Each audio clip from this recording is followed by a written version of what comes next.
श्रवण करेंगे आमल की एकादशी व्रत कथा। आमल की एकादशी इस बार 10 मार्च को मनाई जाएगी। इस एकादशी को रंग भरी एकादशी भी कहते हैं। फाल्गुन मास के शुक्ल पक्ष की एकादशी को आमल की एकादशी का व्रत रखा जाता है। इस दिन भगवान विष्णु जी की पूजा का विशेष महत्व होता है। आमल की एकादशी पर आंवले के पेड़ की पूजा और उसका इस्तेमाल खास तरीके से किया जाता है। यह व्रत उत्तम स्वास्थ्य और सौभाग्य के लिए माना जाता है। इस दिन मंदिर में आंवला का पेड़ लगाना भी शुभ होता है। मान्यता है कि आंवले के वृक्ष की पूजा और उसका सेवन करने से अच्छा स्वास्थ्य और भाग्य मिलता है। प्यारे भक्तों, इस साल आमल की एकादशी 10 मार्च सोमवार को है। फाल्गुन महीने की शुक्ल पक्ष की एकादशी 9 मार्च रविवार सुबह 7:45 से शुरू होकर 10 मार्च सोमवार सुबह 7:54 तक रहेगी। उदया तिथि के अनुसार आमल की एकादशी 10 मार्च को मनाई जाएगी। आमल की एकादशी का व्रत 10 मार्च को रखा जाएगा। आमल की एकादशी व्रत का पारण 11 मार्च 2025 दिन मंगलवार को किया जाएगा। व्रत पारण का शुभ मुहूर्त सुबह 6:35 से सुबह 8:13 तक रहेगा। प्यारे भक्तों, आमल की एकादशी व्रत करने के कई फायदे मिलते हैं। हिंदू धर्म ग्रंथों के अनुसार यह व्रत सैकड़ों तीर्थ यात्राओं और यज्ञों के बराबर पुण्य देता है। इस दिन भगवान विष्णु की पूजा करने से पापों का नाश होता है और मोक्ष मिलता है। इससे जीवन के दुख दूर होते हैं और सुख समृद्धि आती है। यह व्रत जीवन में सकारात्मक बदलाव लाता है और साथ ही करियर कारोबार में आगे बढ़ने के प्रयासों को सफलता मिलती है। प्यारे भक्तों, आमल की एकादशी को रंग भरी एकादशी कहते हैं और इस दिन से रंग खेलने का सिलसिला आरंभ हो जाता है। काशी में रंग भरी एकादशी धूमधाम से मनाई जाती है। पौराणिक मान्यताओं के अनुसार इस दिन भगवान शिव माता पार्वती से विवाह के बाद पहली बार काशी आए थे। रंग भरी एकादशी पर भक्त शिव जी पर रंग अबीर और गुलाल उड़ाकर खुशी मनाते हैं। इस दिन से काशी में 6 दिन तक रंग खेलने की परंपरा शुरू होती है। मान्यता है कि शिव जी पर गुलाल चढ़ाने से जीवन सुखमय होता है। रंग भरी एकादशी का त्यौहार शिव और पार्वती के काशी का आगमन का प्रतीक है। इसे काशी की संस्कृति का हिस्सा माना जाता है। प्यारे भक्तों, आमल की एकादशी की पूजन विधि। रंग भरी एकादशी के दिन भक्त भगवान शिव और माता पार्वती को प्रसन्न करने के लिए विशेष पूजा अर्चना करते हैं। भगवान शिव को लाल गुलाल अर्पित किया जाता है, जो उनके उग्र स्वरूप का प्रतीक है। माता पार्वती को श्रृंगार का सामान चढ़ाने से सुख समृद्धि की प्राप्ति होती है। रात में जागरण और भजन कीर्तन से भगवान शिव की विशेष कृपा प्राप्त होती है। इसके अलावा भगवान विष्णु के सामने 9 बातियों वाला दीपक जलाकर रात भर रखने का विधान है। ऐसा माना जाता है कि इससे घर में सुख शांति और समृद्धि आती है। तो आइए प्यारे भक्तों, अब हम रसपान करते हैं सभी मनोकामना को पूर्ण करने वाली आमल की एकादशी की व्रत कथा। पौराणिक कथा के अनुसार वैदिश नाम का एक नगर था। उस नगर में ब्राह्मण, क्षत्रिय, वैश्य और शूद्र रहते थे और यहाँ पर राजा चेतरथ का शासन था। राज्य में सभी वर्ग के लोग धर्म पुण्य करते थे। वे एकादशी व्रत रखते और पूजन करते थे। वहाँ रहने वाले सभी नगरवासी भगवान विष्णु के भक्त थे और वहाँ कोई भी व्यक्ति नास्तिक नहीं था। राजा चेतरथ विद्वान होने के साथ साथ बहुत धार्मिक भी थे। उनके नगर में कोई भी व्यक्ति दरिद्र नहीं था। नगर में रहने वाला हर शख्स एकादशी का व्रत करता था।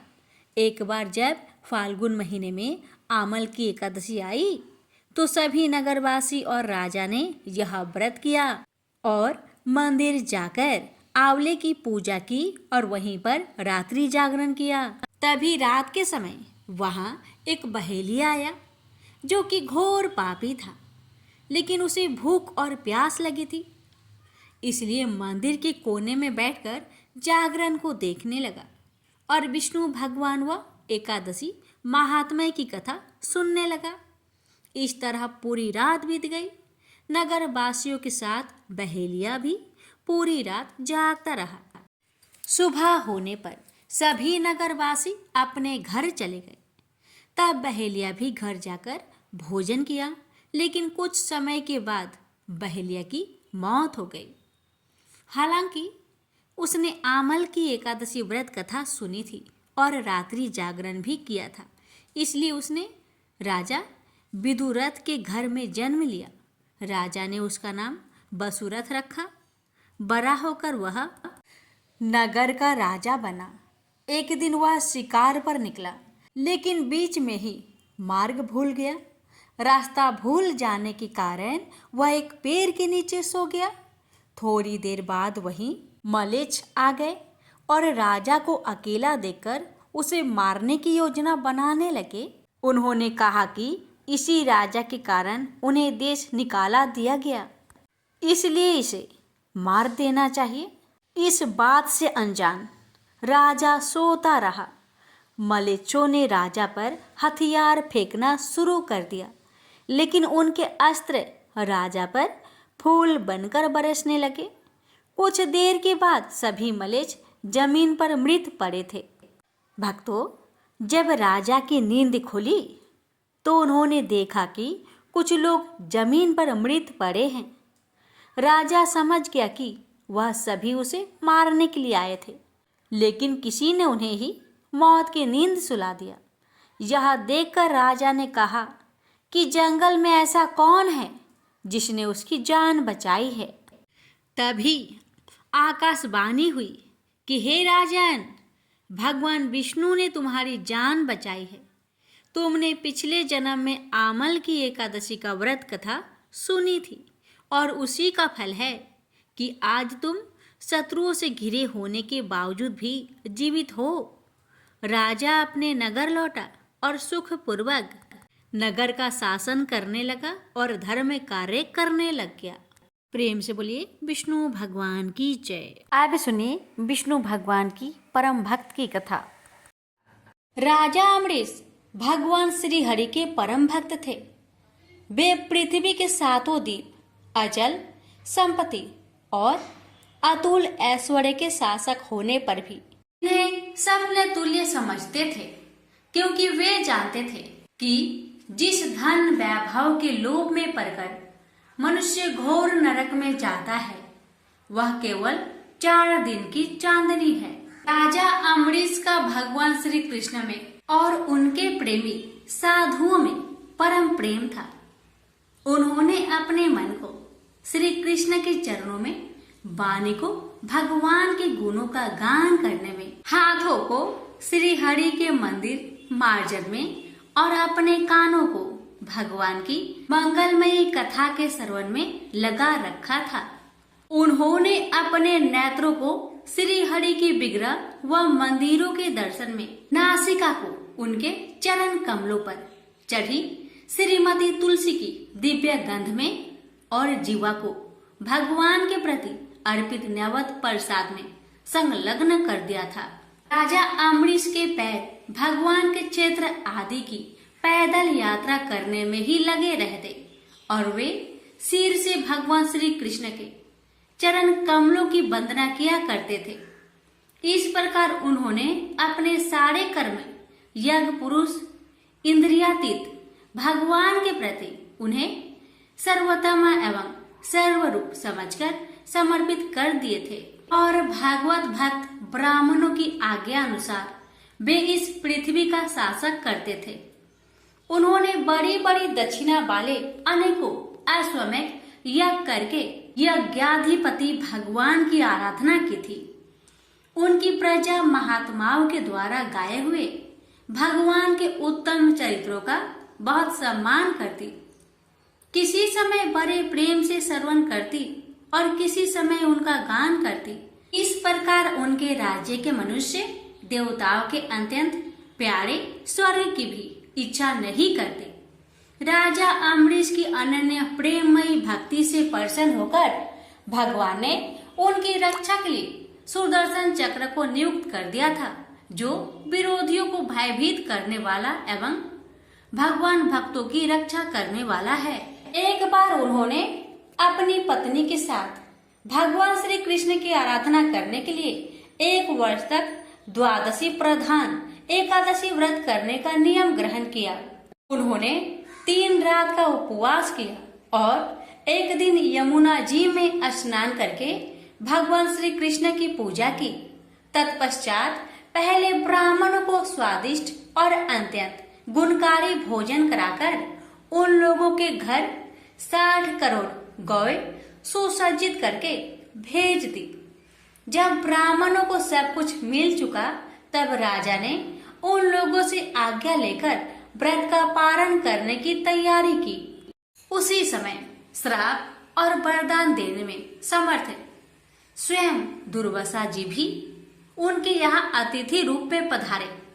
राजा अम्बरीश उन्हें देखते ही उठकर खड़े हो गए, आसन देकर बैठाया और विविध सामग्रियों से उनके चरणों में प्रणाम करके भोजन के लिए प्रार्थना की। दुर्वासा जी ने राजा अम्बरीश की प्रार्थना स्वीकार कर ली और इसके बाद आवश्यक कर्मों से निवृत्त होने के लिए वे नदी तट पर चले गए। वे ब्रह्मा का ध्यान करते हुए यमुना के पवित्र जल में स्नान करने लगे। इधर द्वादशी केवल घड़ी भर शेष रह गई थी। धर्मज्ञ अम्बरीश ने धर्म संकट में पड़कर ब्राह्मणों के साथ परामर्श किया। उन्होंने कहा, ब्राह्मण देवताओं, ब्राह्मण को बिना भोजन कराए स्वयं खा लेना और द्वादशी रहते पारण न करना दोनों ही दोष है। इसलिए इस समय जैसा करने से मेरी भलाई हो और मुझे पाप न लगे ऐसा काम करना चाहिए। तब ब्राह्मणों के साथ विचार करके उन्होंने कहा, ब्राह्मणों, श्रुतियों में ऐसा कहा गया है कि जल पी लेना भोजन करना भी है, नहीं भी करना है। इसलिए इस समय केवल जल से पारण किए लेता हूँ। ऐसा निश्चय करके मन ही मन भगवान का चिंतन करते हुए राजश्री अम्बरीश ने जल पी लिया और फिर दुर्वासा जी के आने की राह देखने लगे। दुर्वासा जी आवश्यक कर्मों से निवृत्त होकर यमुना तट से लौट आए। जब राजा ने आगे बढ़कर उनका अभिनंदन किया तब उन्होंने अनुमान से ही समझ लिया कि राजा ने पारण कर लिया है। उस समय दुर्वासा जी बहुत भूखे थे। वे क्रोध से थर थर कांपने लगे। उन्होंने हाथ जोड़कर खड़े अम्बरीश से डट कर कहा, आओ देखो तो सही, यह कितना क्रूर है। यह धन के मद में मतवाला हो रहा है। भगवान की भक्ति तो इसे छू तक नहीं गई और यह अपने को बड़ा समर्थ मानता है। आज इसने धर्म का उल्लंघन करके बड़ा अन्याय किया है। मैं इसका अतिथि होकर आया हूँ, किंतु फिर भी मुझे खिलाए बिना ही इसने खा लिया। अच्छा देख, तुझे अभी इसका फल चखाता हूँ। यो कहते कहते वे क्रोध से जल उठे। उन्होंने अपनी एक जटा उखाड़ी और उससे अम्बरीश को मार डालने के लिए एक कृत्या राक्षसी उत्पन्न की। वह आग के समान जलती हुई हाथ में तलवार लेकर राजा अम्बरीश पर टूट पड़ी। परम पुरुष परमात्मा ने अपने सेवक की रक्षा के लिए पहले से ही सुदर्शन चक्र को नियुक्त कर रखा था।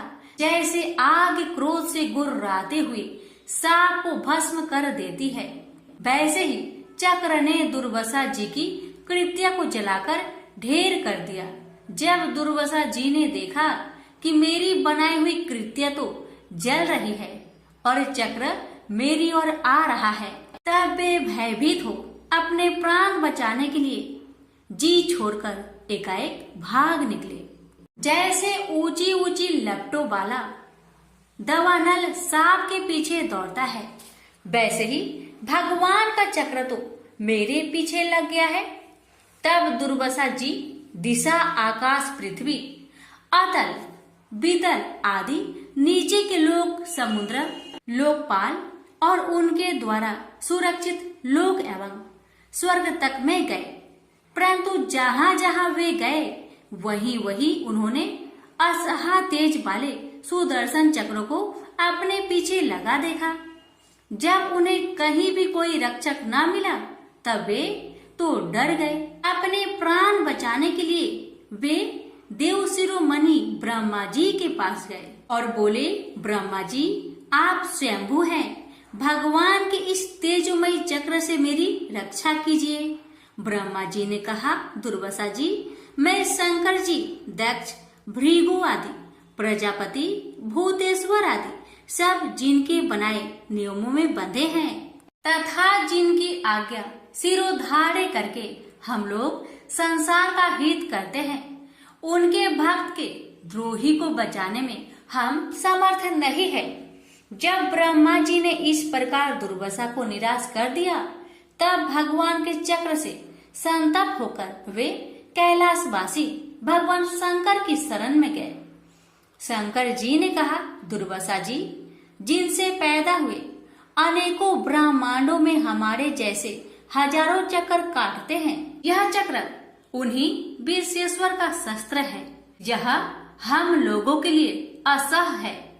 तुम उन्हीं की शरण में जाओ, वे भगवान ही तुम्हारा मंगल करेंगे। निराश होकर दुर्वासा जी श्री हरि भगवान के परम धाम बैकुंठ की तरफ में भागे। दुर्वासा जी भगवान के चक्र की आग से जल रहे थे। वे भगवान के चरणों में गिर पड़े। उन्होंने कहा, हे अच्युत्य, हे अनंत, आप संतों के एकमात्र इच्छित हैं। प्रभु, संपूर्ण जगत के जीवन दाता, मैं अपराधी हूँ, आप मेरी रक्षा कीजिए। आपका परम प्रभाव न जानने के कारण ही मैंने आपके प्यारे भक्त का अपराध किया है। प्रभु, आप मुझे बचाइए। श्री भगवान ने कहा, दुर्वासा जी, मैं सर्वथा भक्तों के अधीन हूँ, मुझ में तनिक भी स्वतंत्रता नहीं है। जो भक्त स्त्री, पुत्र, गृह, गुरुजन, प्राण, धन, इहलोक और परलोक सबको छोड़कर केवल मेरी शरण में आ गए हैं, उन्हें छोड़ने का संकल्प भी मैं कैसे कर सकता हूँ। इसमें संदेह नहीं कि ब्राह्मणों के लिए तपस्या और विद्या परम कल्याण के साधन है, परंतु यदि ब्राह्मण उद्दंड और अन्यायी हो जाए तो वे ही दोनों उल्टा फल देने लगते हैं। दुर्वासा जी सुनिए, मैं आपको एक उपाय बताता हूँ जिसका अनिष्ट करने से आपको इस विपत्ति में आना पड़ा है। आप उसी के पास जाइए, उनसे क्षमा मांगिए, तब आपको शांति मिलेगी। सुदर्शन चक्र की ज्वाला से जलते हुए दुर्वासा लौटकर राजा अम्बरीश के पास आए और उन्होंने अत्यंत दुखी होकर राजा के पैर पकड़ लिए। दुर्वासा जी की यह चेष्टा देखकर और उनके चरण पकड़ने से लज्जित होकर राजा अम्बरीश भगवान के चक्र की स्तुति करने लगे। अम्बरीश ने कहा, प्रभु सुदर्शन, आप अग्नि स्वरूप है, भगवान के प्यारे, हजार दांत वाले चक्र देवा, मैं आपको नमस्कार करता हूँ। समस्त अस्त्र शस्त्रों को नष्ट कर देने वाले एवं पृथ्वी के रक्षक, आप इन ब्राह्मण की रक्षा कीजिए। आप कृपा करके हमारे कुल के भाग्योदय के लिए दुर्वासा जी का कल्याण कीजिए। हमारे ऊपर यह आपका महान अनुग्रह होगा। यदि मैंने कुछ भी दान किया हो या किया हो अथवा अपने धर्म का पालन किया हो, यदि हमारे वंश के लोग ब्राह्मणों को ही अपना आराध्य देव समझते रहे हो तो दुर्वासा जी की जलन मिट जाए। भगवान समस्त गुणों के एकमात्र आश्रय स्थल है। यदि मैंने समस्त प्राणियों की आत्मा के रूप में उन्हें देखा हो और वे मुझ पर प्रसन्न हो तो दुर्वासा जी का हृदय की सारी जलन मिट जाए।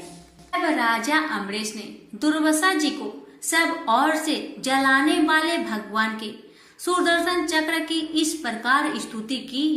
तब उनका प्रार्थना से चक्र शांत हो गया। जब दुर्वासा चक्र की आग से मुक्त हो गए और उनका चित्त स्वस्थ हो गया, तब वे राजा अम्बरीश को अनेकानेक उत्तम आशीर्वाद देते हुए उनकी प्रशंसा करने लगे। दुर्वासा जी ने कहा, धन्य है, आज मैंने भगवान के प्रेमी भक्त का महत्व देखा। राजन, मैंने आपका अपराध किया, फिर भी आप मेरे लिए मंगल कामना ही कर रहे हैं। महाराज अम्बरीश, आपका हृदय करुणा भाव से परिपूर्ण है। आपने मेरे ऊपर महान अनुग्रह किया। अहो, आपने मेरे अपराध भुलाकर मेरी रक्षा की है। जब से दुर्वासा जी चक्र से जीवन रक्षा के लिए भाग रहे थे, तब से राजा अम्बरीश ने भोजन नहीं किया था। वे दुर्वासा जी के लौटने की राह देख रहे थे। अब उन्होंने दुर्वासा जी के चरण पकड़ लिए और उन्हें प्रसन्न करके विधि पूर्वक भोजन कराया। दुर्वासा जी ने बहुत ही संतुष्ट होकर राजा अम्बरीश के गुणों की प्रशंसा की और उनके बाद उनसे अनुमति लेकर आकाश मार्ग से प्रस्थान किया। जब सुदर्शन चक्र से भयभीत होकर दुर्वासा जी भाग रहे थे, तब से लेकर उनके लौटने तक 1 वर्ष का समय बीत गया था। इतने दिनों तक राजा अम्बरीश उनके दर्शन की आकांक्षा से केवल जल पीकर रहे।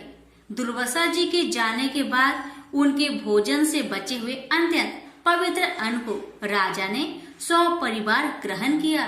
कुछ वर्ष बीतने पर राजा अम्बरीश ने अपने ही समान भक्त पुत्र पर राज्य का भार छोड़ दिया और स्वयं वन में चले गए।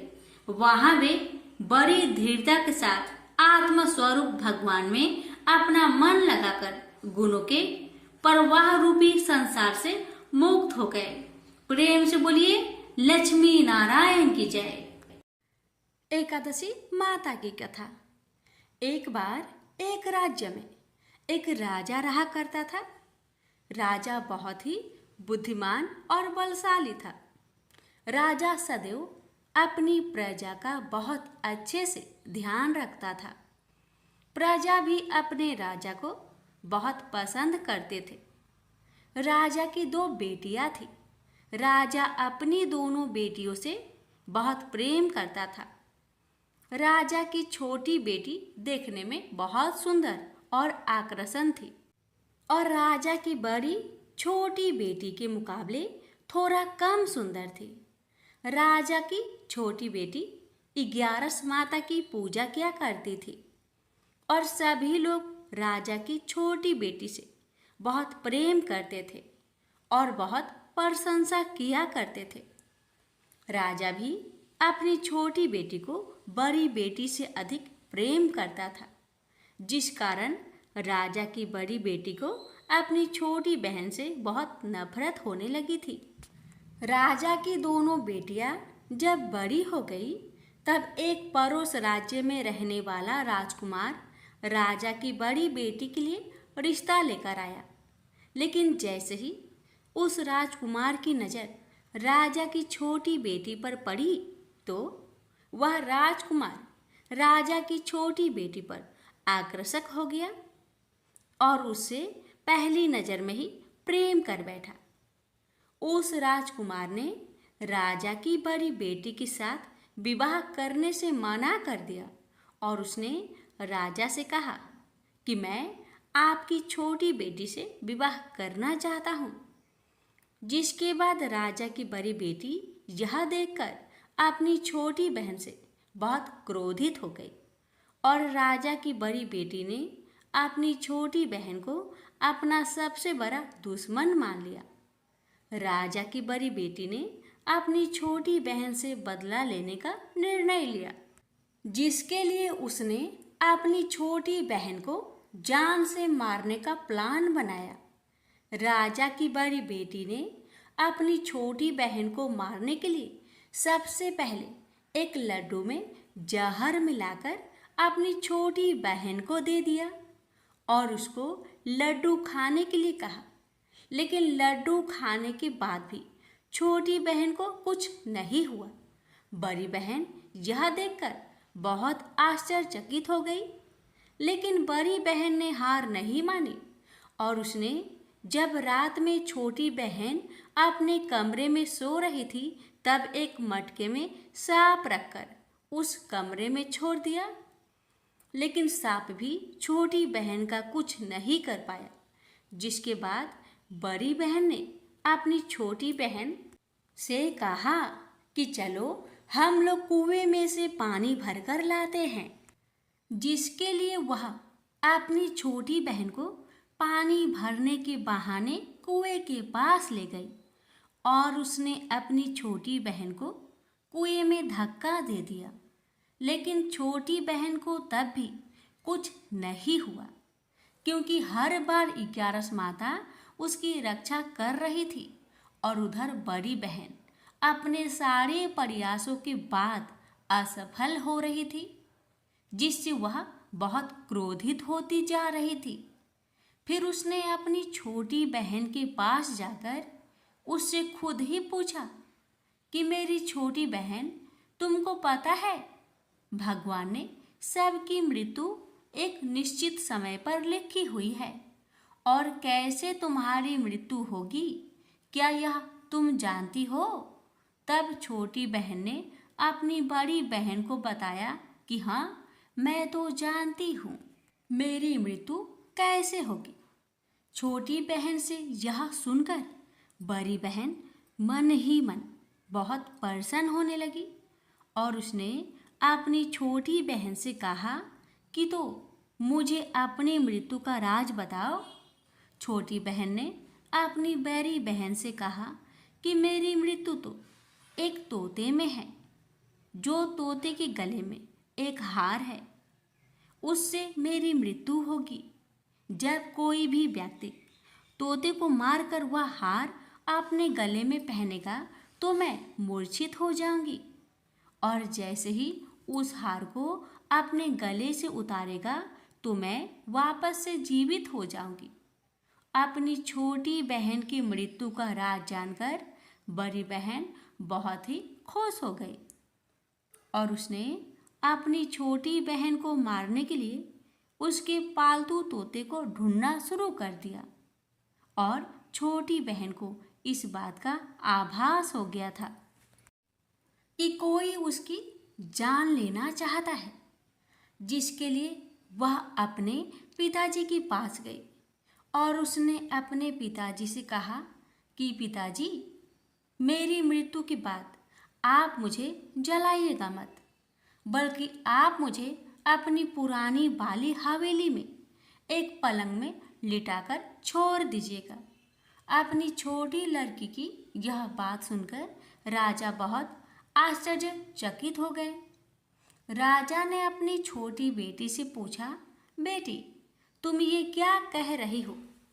तब राजा की छोटी बेटी ने बताया, पिताजी, समय किसी के लिए नहीं रुका है, कब क्या हो जाए किसी को कुछ पता नहीं है। और फिर राजा ने अपनी छोटी बेटी से कहा कि तुम ऐसी बातें क्यों कर रही हो? 3 दिन में तो तुम्हारा विवाह है। लेकिन छोटी बेटी ने अपने पिताजी को ऐसा करने पर मजबूर कर दिया और उनसे वचन ले लिया।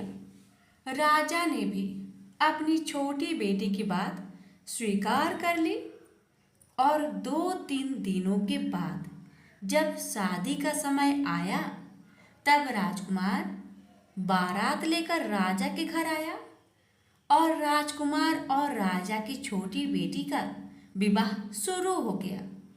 जैसे ही राजा की छोटी बेटी राजकुमार के साथ फेरे लेना शुरू करती है तो उसकी बड़ी बहन अपनी छोटी बहन के कमरे में जाकर उसके तोते को पकड़ लेती है और उसको जान से मार देती है। तोते के गले में जो हार था उसको अपने गले में धारण कर लेती है। जैसे ही बड़ी बहन उस हार को अपने गले में धारण करती है तो उधर छोटी बहन 3.5 फेरे ही ले पाती है और वहीं पर बेहोश होकर गिर जाती है। जिसके बाद राजा ने बड़े बड़े दर्द हकीमों को बुलाया और अपनी छोटी बेटी का इलाज करने के लिए कहा।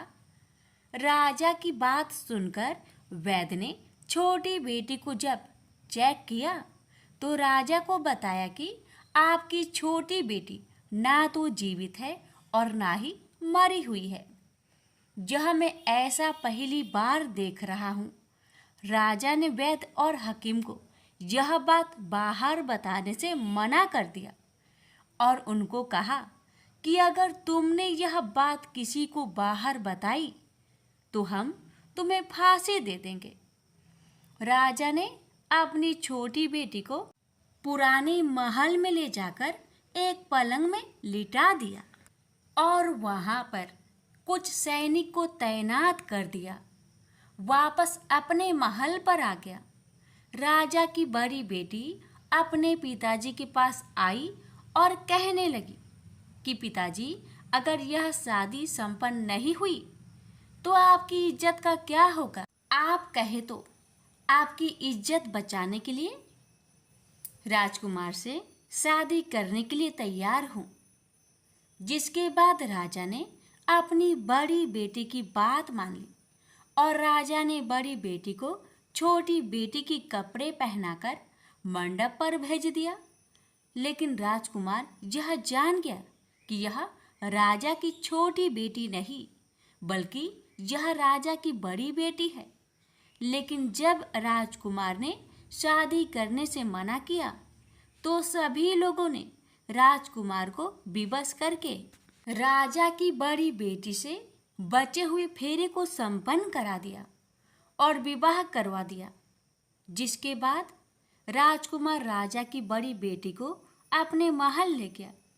राजकुमार राजा की बड़ी बेटी से ना तो बात करता था, न ही उसको पसंद करता था और ना ही उसके आसपास भटकता था। और राजकुमार ने यह फैसला लिया था कि वह अपनी प्रेमिका को ढूंढ कर रहेगा और यह जानकर रहेगा कि उसके साथ हुआ क्या है। एक दिन राजकुमार अपने घोड़े पर सवार होकर राजा के पुराने महल के पास पहुंच गया, जहां पर उसने कुछ सैनिकों को देखा। महल के पास पहुंचकर राजकुमार ने जब महल को ध्यान से देखा तो वह समझ गया कि यह तो हमारे ससुर जी का महल है। तब राजकुमार ने सैनिकों से पूछा, तुम लोग यहाँ क्या कर रहे हो और इस महल के अंदर उस पलंग में कौन लेटा है? जिसके बाद सैनिकों ने बताया कि जहाँ पर राजा की छोटी बेटी लेटी है। यह सुनकर राजकुमार बहुत प्रसन्न हो गया और वह तुरंत अपनी प्रेमिका के पास पहुंच गया और उसकी सेवा करने लगा। जैसे ही रात हुई तो राजा की छोटी बेटी उठकर खड़ी हो गई। राजकुमार यह देखकर बहुत खुश हो गया और उसने अपनी प्रेमिका से पूछा कि तुम यहाँ क्या कर रही हो? तुम मेरे साथ मेरे घर चलो। राजा की छोटी बेटी ने राजकुमार को सारी बातें बता दी कि मेरी जान एक तोते में बसी थी और मैंने यह बात सिर्फ अपनी बड़ी बहन को बताया था और मुझे पता है कि उसने ही मुझे मारने का प्रयास की है। उसके पास एक हार है जिसको वह सुबह पहन लेती है और रात को उतार देती है। जब तक वह हार को पहने रहती है तब तक मैं मूर्छित रहती हूँ और जैसे ही वह हार को उतार देती है तो मैं जीवित हो जाती हूँ। और जब तक मेरी बड़ी बहन के पास वह हार है तब तक मैं ऐसे ही जीवित और मूर्छित होती रहूँगी। अगर मेरी बड़ी बहन के पास जो हार है वह मेरे हाथ में लग जाए तो मैं हमेशा के लिए जीवित हो जाऊंगी। राजकुमार यह बात सुनकर राजा की छोटी बेटी के पास रहने का निर्णय ले लिया और अपने बचे हुए सारे फेरे उस पलंग में लेटी राजकुमार की छोटी बेटी के साथ ले लिया और अपना विवाह पूर्ण कर लिया और वहीं पर ही रहने लगा। देखते ही देखते कुछ समय में राजा की छोटी बेटी और राजकुमार की पत्नी पेट से हो गई। एक दिन राजकुमार को किसी काम से बाहर जाना पड़ा। तब छोटी बहन के पेट में बहुत तेज दर्द होने लगा, जिसके बाद उसने ग्यारस माता का आह्वान किया, जिसके बाद वहाँ पर 11 माता प्रकट हुई और उन्होंने अपनी भक्तों के दर्द को दूर किया और एक पुत्र की प्राप्ति करवाई। और वहीं पर अचानक से राजकुमार भी आ गया। राजकुमार ने 11 माता को देखा तो वह आश्चर्यचकित हो गया और उसने तुरंत माता को प्रणाम किया। और 11 माता ने राजकुमार से कहा कि जब तुम्हारा बेटा 5 वर्ष का हो जाए तो तुम अपनी पत्नी का हार आकर इसके गले में डाल देना। और देखते ही देखते राजकुमार और राजा की छोटी बेटी का पुत्र 5 वर्ष का हो जाता है। तो राजकुमार अपने बेटे से कहता है कि बेटा, मैं कुछ काम से बाहर जा रहा हूँ, तुम अपनी माता का ध्यान रखना। और वहाँ से चला जाता है। राजा को बाहर निकलता देख बड़ी बहन के सैनिक देख लेते हैं और बड़ी बहन को जाकर सारी बातें बता देते हैं, जिसके बाद बड़ी बहन अपनी छोटी बहन के पुत्र को वहाँ से उठवा लेती है और उसको मरवा देती है। छोटी बेटी के पुत्र को 2 टुकड़े करवा देती है। पहला टुकड़ा चक्की के पास छुपा देती है और दूसरा टुकड़ा अपनी पलंग के नीचे रख देती है। अब 11 माता भिखारी का रूप लेकर आती हैं। एक भिखारी का रूप रखकर बड़ी बहन के पास चली जाती है, जिसके बाद वहाँ पर भिक्षा मांगने लगती है। बड़ी बहन अपने नौकरों से कहती है कि जाकर भिक्षा दे दो, लेकिन जैसे ही नौकर 11 माता को भिक्षा देने के लिए जाते हैं तो माता उन्हें मना कर देती है और कहती है कि मैं तुम्हारी महारानी से ही भिक्षा लूँगी। जिसके बाद बड़ी बहन स्वयं ही भिक्षा देने के लिए माता के पास आती है। तब माता एक बिल्ली का रूप लेकर उसके कमरे में चली जाती है और वहाँ पर छोटी बेटे के पुत्र को 2 टुकड़ों को आपस में जोड़ देती है और उसे जीवित कर देती है और उसे वहाँ से ले जाती है। राजकुमार अपने बेटे को लेकर अपनी पत्नी के पास जाता है और उससे कहता है कि तुम इसका ध्यान रखना। अगर तुम इस बच्चे को अच्छे से ध्यान रखोगी तो मैं तुमसे बात करूँगा। एक दिन राजकुमार अपने बच्चे से कहता है कि तुम मम्मी से उनके गले का हार मांग लो। जिसके बाद राजकुमार का लड़का अपनी मम्मी के पास जाता है और कहता है कि मम्मी, मुझे तुम्हारा हार चाहिए जो तुमने गले में पहन रखा है।